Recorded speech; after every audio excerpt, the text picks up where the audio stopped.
Hey guys, it's me again. In case this is your first video of mine you are watching, my name is Megan and I'm 34 years old and I am bipolar as hell. And I'm trying to share some of the struggles I went through with being diagnosed, some of the troubles I went through with self-medicating, and now I'm going to go through some of the struggles I deal with all the time. So this past week I've actually been having a manic episode and I can feel it leaving my body. I kind of miss it, to be honest, because I was just like great, feeling good, running all around, getting everything done, except for I did mow my grass every day for 4 days straight, so my legs are sore.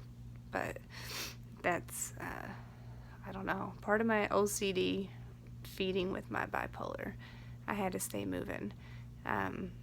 So first I want to talk about what someone that has a bipolar disorder, how it feels to be alone.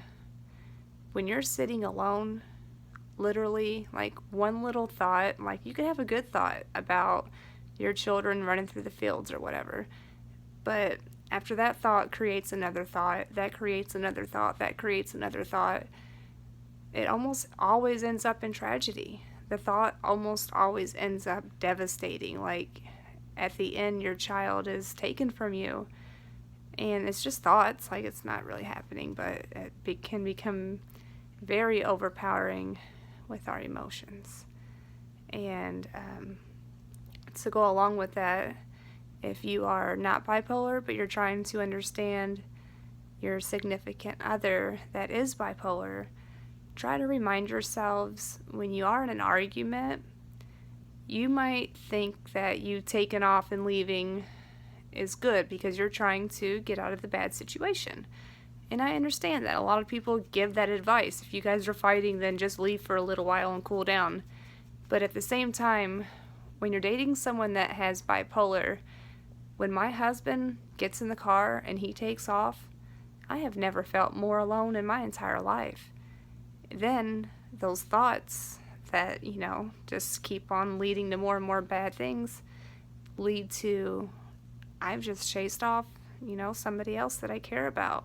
We will believe in our head that we just caused our whole relationship to fail and now we're alone all over again, and it's an ongoing cycle that is terrorizing and exhausting. Just the thoughts in our own head, the things we create. So another thing, if you're dating someone that's bipolar, my best advice is, and I try to give it to my husband very often, be as transparent as possible. Let us see what's going on with you. Don't, necessarily keep little secrets, even if they're not going to hurt anybody. Say you spent extra money and you don't want your wife to know. Just go on and tell her, because if she finds out, then that's going to lead to you hid something from me. So if you're hiding something like that from me, what else are you hiding from me? And it just builds up and builds up until it's something huge. And really it was never anything huge. But you guys kind of create it when you withhold stuff or intentionally don't tell us things. Then it puts the bug in our head. And it just whispers all kinds of things. So that's just kind of my advice to people that are dating someone with bipolar disorder. Might make your life a little bit easier. I know it would make my husband's a lot easier if he would listen to me more often.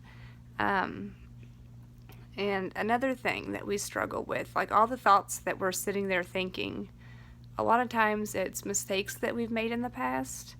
And then we have like an overpowering sense of guilt. Guilt.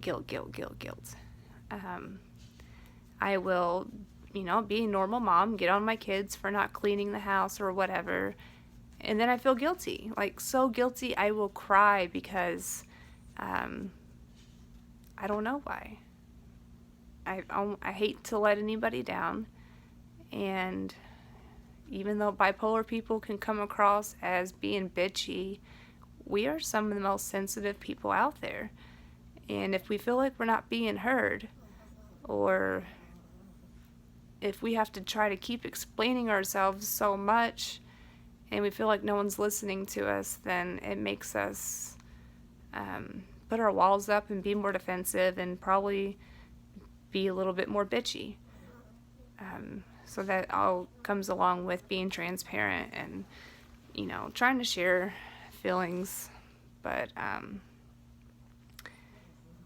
yeah, sometimes, and then there's other times, like I want to leave the house so bad because I get tired of sitting in here, and I will get my makeup done, get all the way ready, do my hair, like be looking really, really good, and then get to the door, and all of a sudden, I don't want to leave anymore. And now, that doesn't just mess up my plans, it messes up my plans for my husband, and if the kids are involved, then it messes up their plans. But usually if they're involved, like, I make myself go because it's very hard to let down your children. And then to feel the guilt afterwards, it's so overpowering. Sometimes it makes you want to take your own life. And anytime you feel like you want to take your own life, my best advice is, for one, reach out for help and talk to somebody. Somebody is going to understand. If the first person doesn't, just keep trying. Somebody will understand eventually. And then what I always tell myself, I might feel like this now, but a week from now, I'm not going to feel like this. So I, always try to tell myself, or anybody else, give yourself a week, and I promise that feeling goes away. But first things first, call and get help. I don't want to give no one bad advice and just say, just wait around for the feeling to go away, because for some people it doesn't go away. I just noticed for me, the feeling will go away because that's the depression part of my bipolar disorder.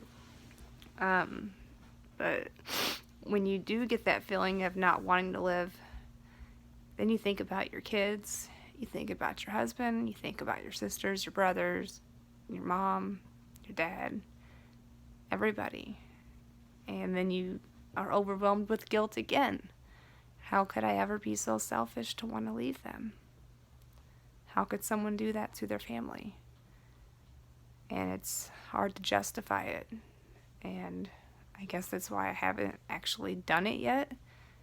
I say yet like I plan to. I don't plan to. I'm just saying the thoughts pop up. And it's not even just the thought of, I'm going to go take a bunch of pills and kill myself, or I'm going to go cut my wrist and kill myself. It's, I'll be driving down the highway and I'm so depressed. I'll be like, it wouldn't be so bad if this semi-truck next to me didn't see me and just kind of came over and took me out. That's the suicidal sadness thoughts that I get. And then I feel guilty, because why would a mother of two beautiful children need to feel that way? But it's not me. It's my disorder. And then other times I feel like, I read this actually, an article, made me feel happy that I read it, like not happy that the guy feels this way, but happy that I'm not the only one. Because I've tried to explain it. I'm like, sometimes I feel like there's another me inside my head just sitting back, chilling, like watching everything fall apart. And I actually asked my doctor if I was schizo, am I hearing voices? I was like, or if it's thoughts, is it my thoughts? And she's like, if it's your voice and your thoughts, it's your thoughts. I was like, okay. But it's scary to know that I can feel myself being in there and not able to do anything, just watching everything fall apart. And in the article, the guy explained it as his brain has a brain. And it's kind of a good way to put it. Sometimes I feel like my brain has a brain. So to go over the topics of what we talked about, if you're in a relationship with somebody that's bipolar, try to be patient with them, be as transparent as you can with them. If you get into an argument, as hard as it might be to not run and just go and take your time that you need to go take, maybe try to stick around, but just go in the backyard or something. Just don't leave all the way, because it makes us feel like you're taking off on us, and then we're all alone again.